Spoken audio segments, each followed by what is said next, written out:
Mesdames et messieurs, bonjour. Vous suivez l'élan africain et vous avez bien raison.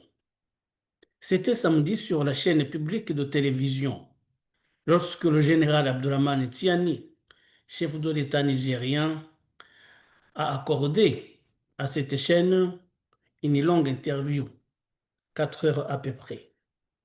Au cours de cette interview, il a justifié bien sûr son action politique. Il a livré la démarche qui est celle de son gouvernement pour combattre le djihadisme dans le nord du pays, mais il s'en est pris également à ce qu'il appelle l'impérialisme.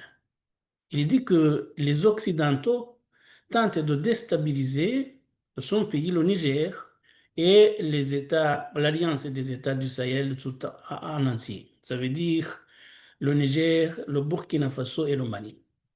Et il accuse essentiellement la France d'être meneur de ces tentatives de déstabiliser son pays.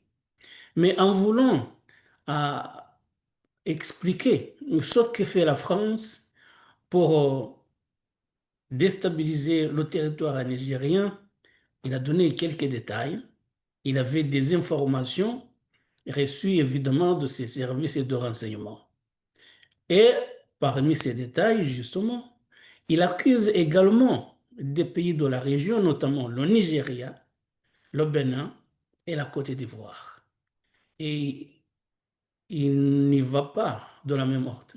Et il utilise un langage direct en accusant ses voisins de s'associer au projet de la France de déstabiliser le territoire nigérien. Mais les Africains doivent prendre conscience que ce que projette la France, elle fera tout pour l'atteindre, même si c'est d'ici 100 ans. Un général français l'avait dit à Abéché, nous étions en Afrique il y a 200 ans, nous étions repartis il y a 60 ans, nous devons, puisque nous sommes de retour, rester pour minimum 100 ans. C'est une guerre informationnelle, c'est une guerre de déstabilisation, c'est une guerre de néocolonisation qui est conduite avec les financements français, européens et occidentaux. Mais des puissances, je le répète, néocoloniales, impérialistes, occidentales.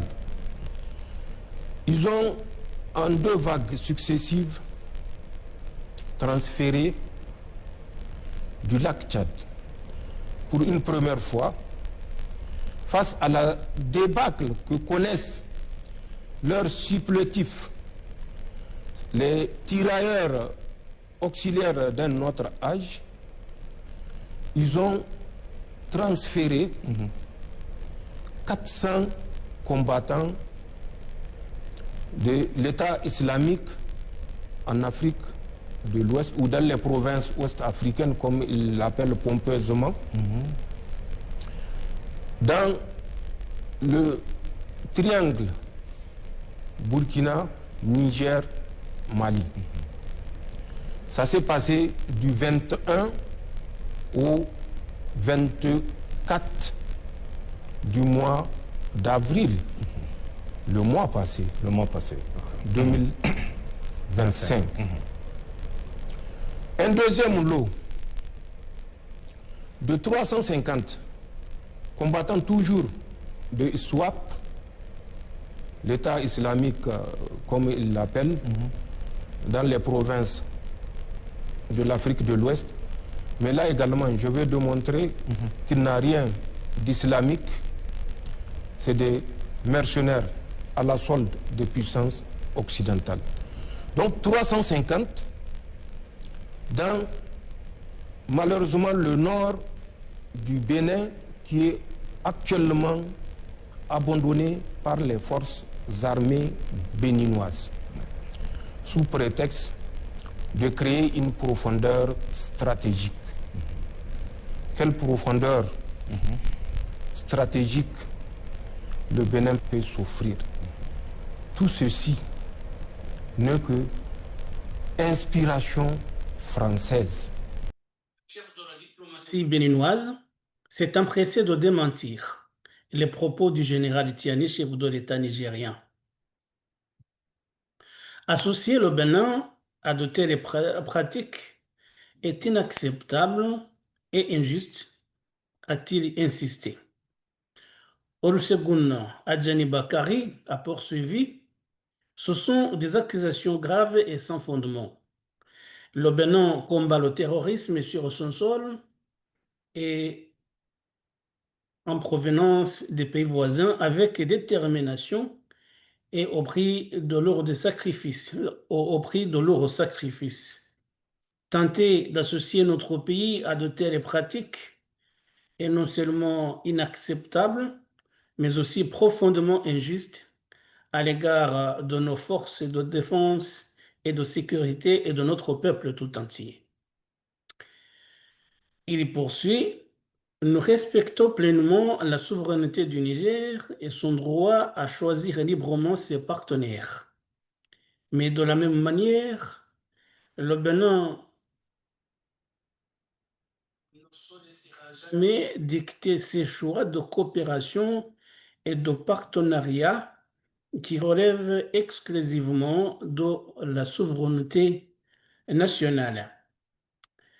Et il conclut: en 2024, malgré la fermeture de la frontière avec le Niger, le Bénin a enregistré une croissance de 7,5%, bien au-delà des prévisions, et nous allons essayer de continuer de renforcer cette résilience.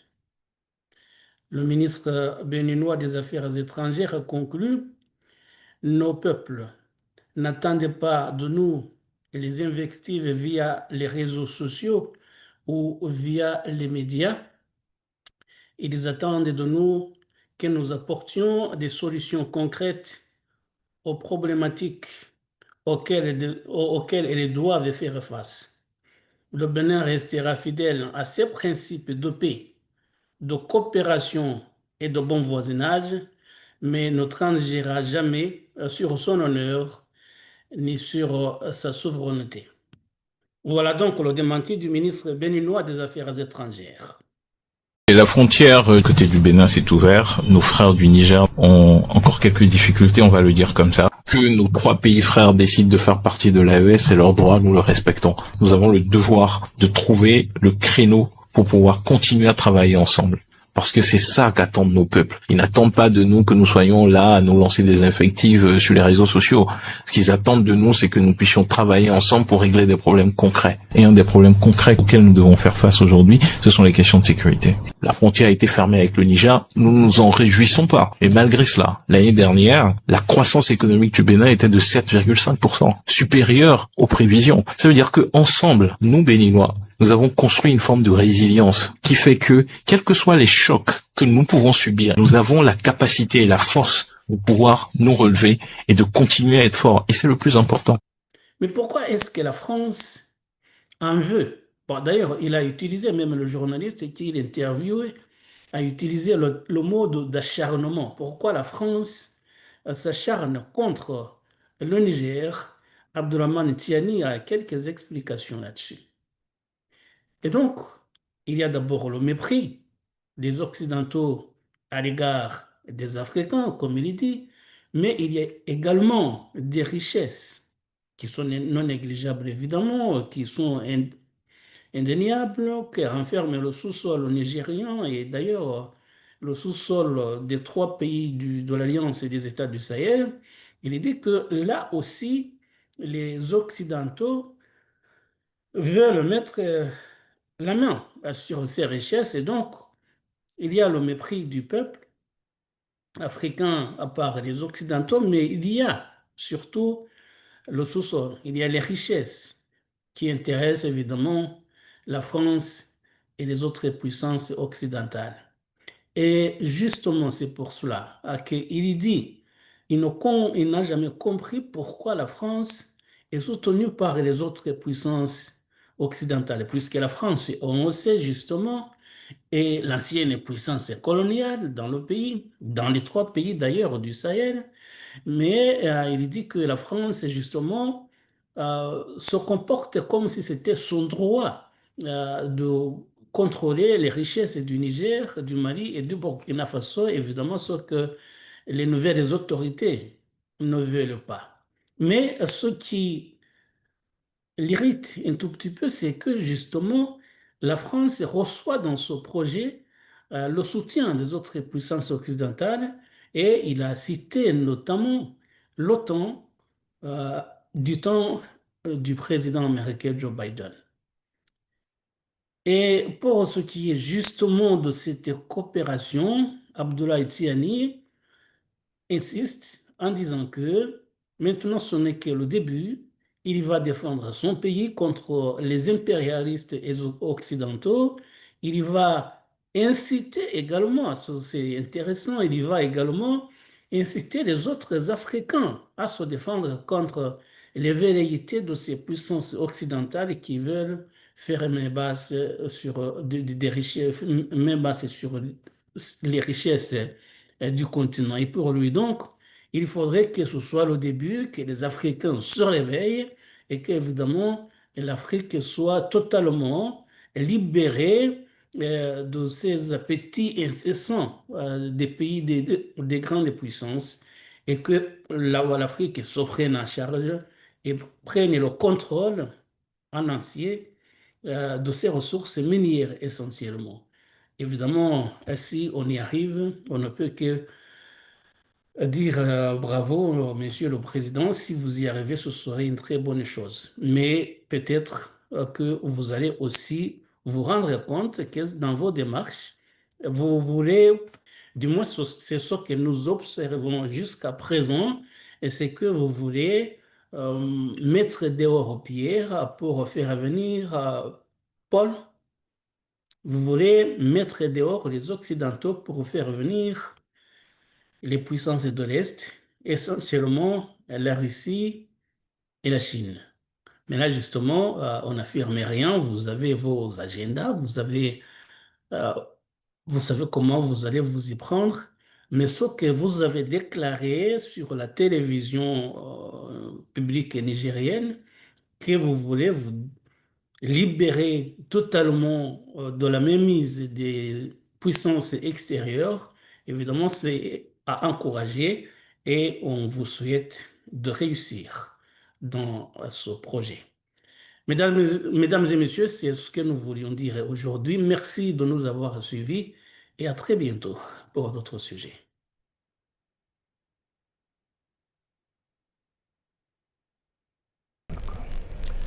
La France et ses autres acolytes ne se sont pas limités à la création de ces cellules où elles ont confié des missions bien particulières.